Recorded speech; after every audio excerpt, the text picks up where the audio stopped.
ahead, bud.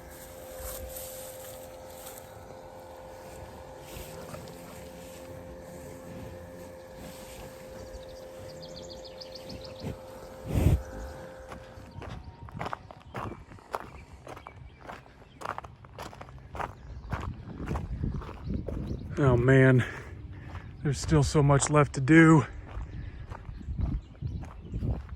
I don't think I'm gonna beat this one.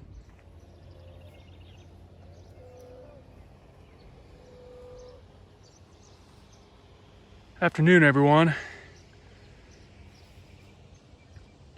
I really should not be making a video. I need to get working. As you can see, and maybe even hear, we got some stuff coming in. Wind's picking up, thunder's picking up.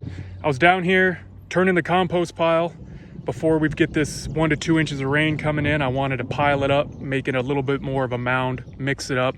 I need to do some tossing by hand, use that pitchfork, do some tossing by hand, but I wanted to get that done before the rain came in. So of course, you know, it was sunny and gorgeous less than an hour ago, and this stuff just popped up out of nowhere.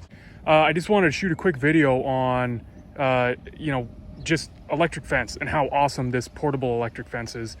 Anyone who uses it knows that it's a great tool, and in my opinion, it's probably the best invention when it comes to kind of a managed grass base system. This is the spring lockup area.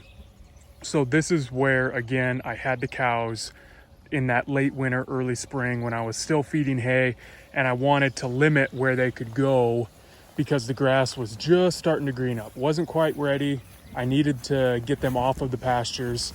So this is where I put them. The ground was soft. They really beat this up. They didn't, you know, they were nibbling on the grass that was starting to grow.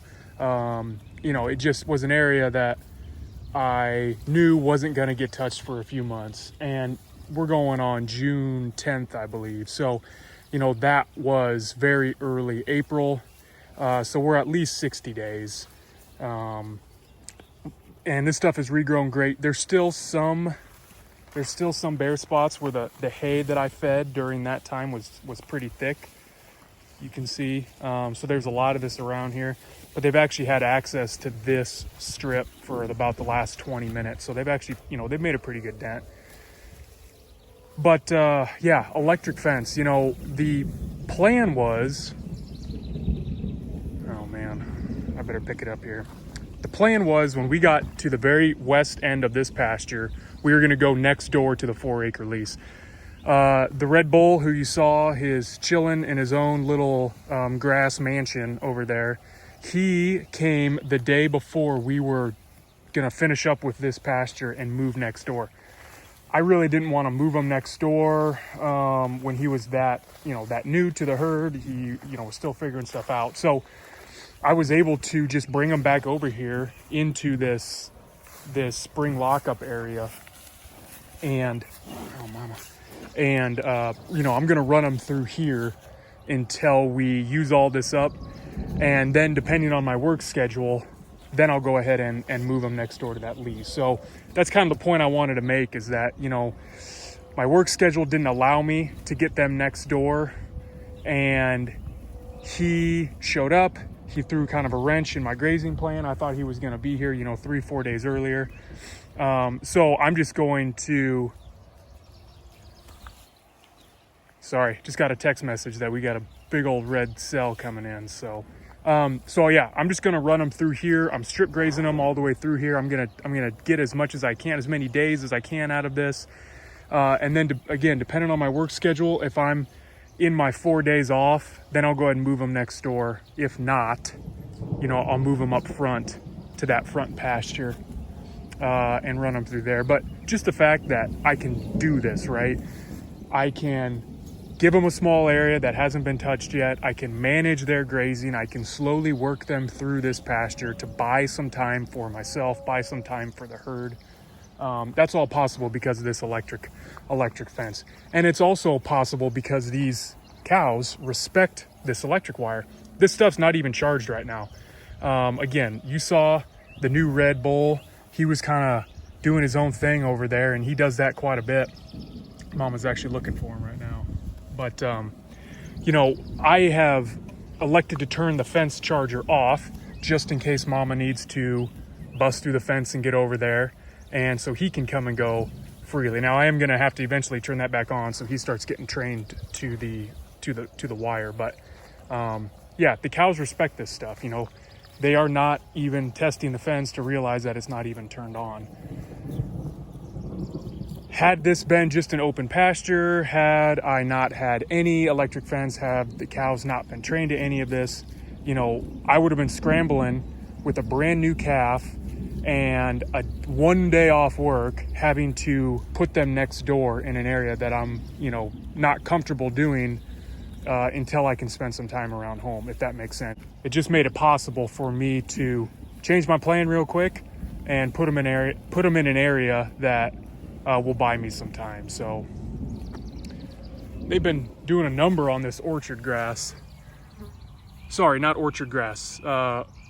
Reed canary grass. We've got a handful of this stuff in patches all over this back 2.5 acres, and they love it, especially when it's in its, surprised they haven't found this over here, especially when it's in this phase right here, you know, just before it puts on a boot.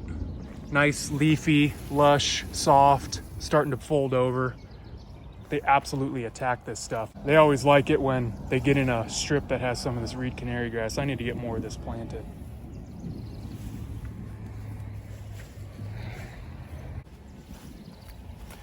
So that's all I wanted to touch on, guys. You know, just in case there's anyone out there who's been on the fence about using electric wire or getting their cows trained.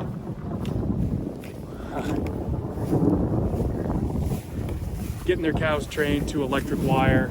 They're hesitant to maybe take down some permanent fence, take down some permanent wire that maybe they're using to subdivide a large pasture right now, and put in, you know, start using electric wire.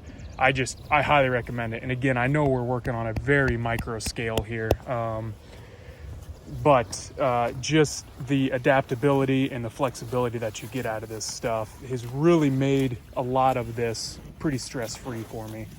And I'm busy. I mean, everyone's busy, right? Everyone has a lot going on, but between my 24-hour shifts, the chickens, the cows, everything I've got going on, it really makes life so much easier.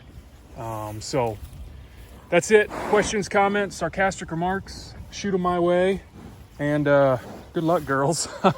I'm gonna go ahead and finish up my stuff before old Twister comes in, making me think of Bill Paxton and his old Dodge Ram.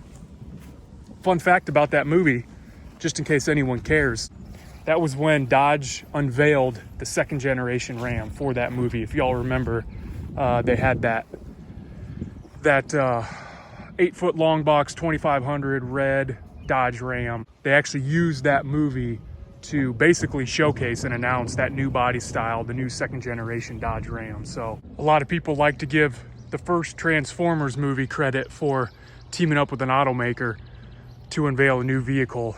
Chevy teamed up with them to make the Camaro, to unveil that latest body style Camaro. They used that movie with Shia LaBeouf to show it off, but the original was Dodge with Twister. That movie holds a special place in my heart, and every time I see one of those early second generation Rams in red, it makes me think of Bill Paxton. Rest in peace. All right, see ya.